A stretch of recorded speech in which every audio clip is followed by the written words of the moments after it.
There is a cheat code for knowing exactly what mood you're in, and you can turn this into a photograph. It isn't the lens, it isn't the camera, it isn't the filter. It is hiding in your earphones and on your bookshelf. Give me 15 seconds and I'll prove it to you. And if you're like me, my deepest condolences. What you will see today is something that you already have inside you, you just forgot to listen.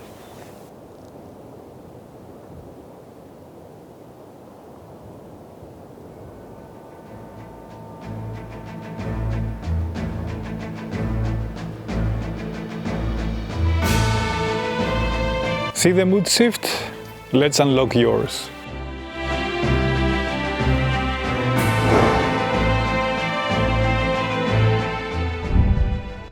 Cinema and paintings trained our gaze, but when we chase those scenes, we often end up copying someone else's vision. Movies and paintings are brilliant teachers, but they can also trap us. Great for learning, terrible for originality. I once flew to Tuscany chasing a movie scene. Perfect wheat fields, golden lights, everything by the book. But when I got there, it didn't move me. I was busy chasing someone else's feeling. That trip taught me that copying an image is easy, but feeling something real is much harder and far more important. I was out looking for Maximus Decimus Meridius or whatever the name was, and I found Jeff from accounting wandering through my frame.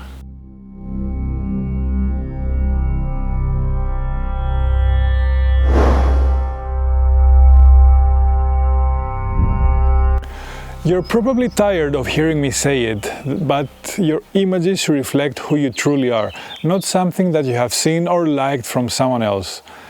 Movies and paintings are great for inspiration, but it is dangerously easy to copy something that already works.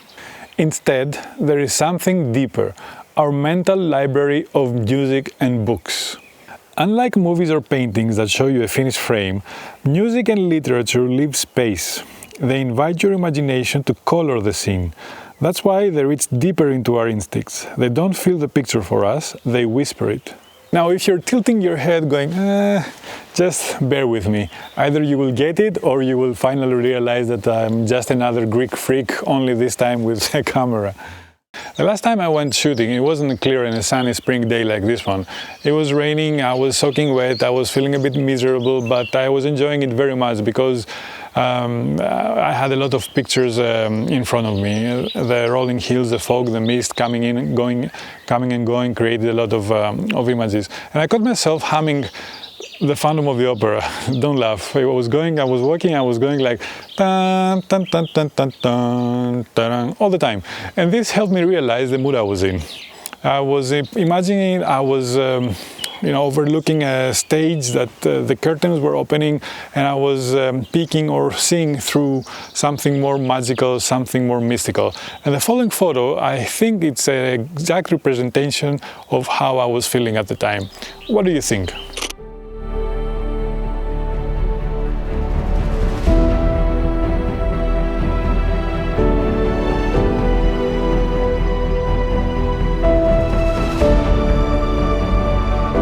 Funnily enough, today, as I'm shooting this, the song that I have in my head is Painted Blue by Charlie Crockett. I guess it's because of the lyric, I'm giving so much of me, maybe I should be charging a fee. Anyway, let's move on.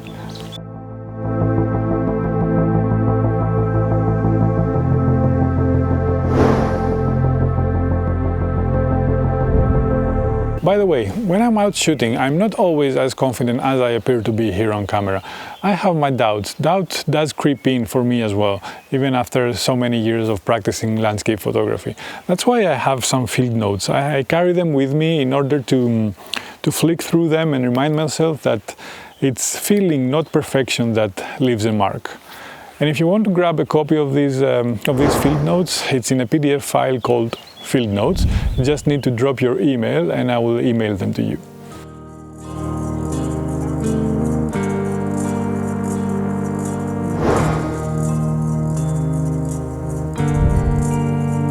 Learning to acknowledge that inner voice was when everything changed. I stopped struggling, and moments were revealing themselves naturally. I caught myself having images in my head from books or music that I have read or heard a long time ago, and they were creating the story, they were creating a feeling, they were creating an image, and I was using what I was having in front of me as a means of personal expression. I wasn't using what I was in front of me just to document or beautify. I was using it in order to tell my story, to tell what I was feeling, and to express some pieces of my true self. If it's not happening for you, maybe you have a lot of things in your head, maybe you're overthinking, maybe you're trying to be way too technical. Just relax, breathe, let the music and memories in your head guide you.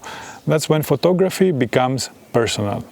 Sometimes, if not more times, the best photos happen 5 minutes after you thought there was nothing left. It is that second wave, when the pressure drops. This is where the real connection finally appears.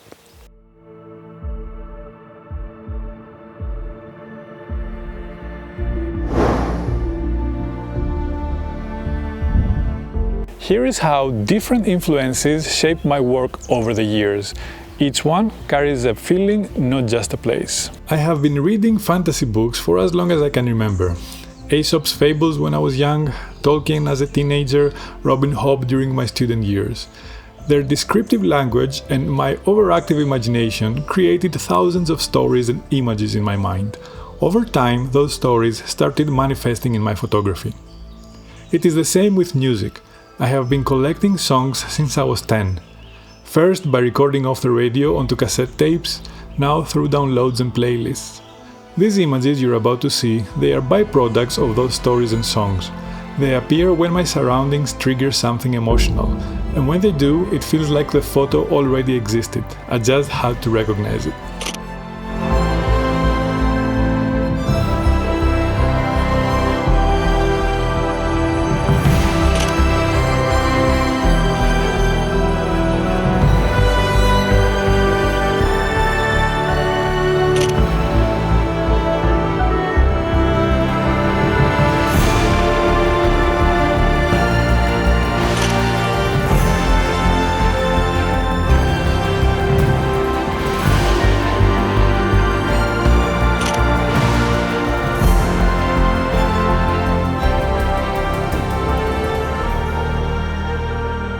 Remember, photography is not about what is in front of you, it's about translating what is inside of you.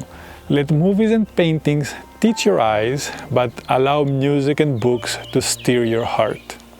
Before you head out chasing your next image, just remember, your best teacher is already inside you. If all this resonates with you, hit the like button, subscribe to my channel, and grab the field notes. And if you're looking for 3 tips that will help you with your storytelling, go watch this video. I will see you there.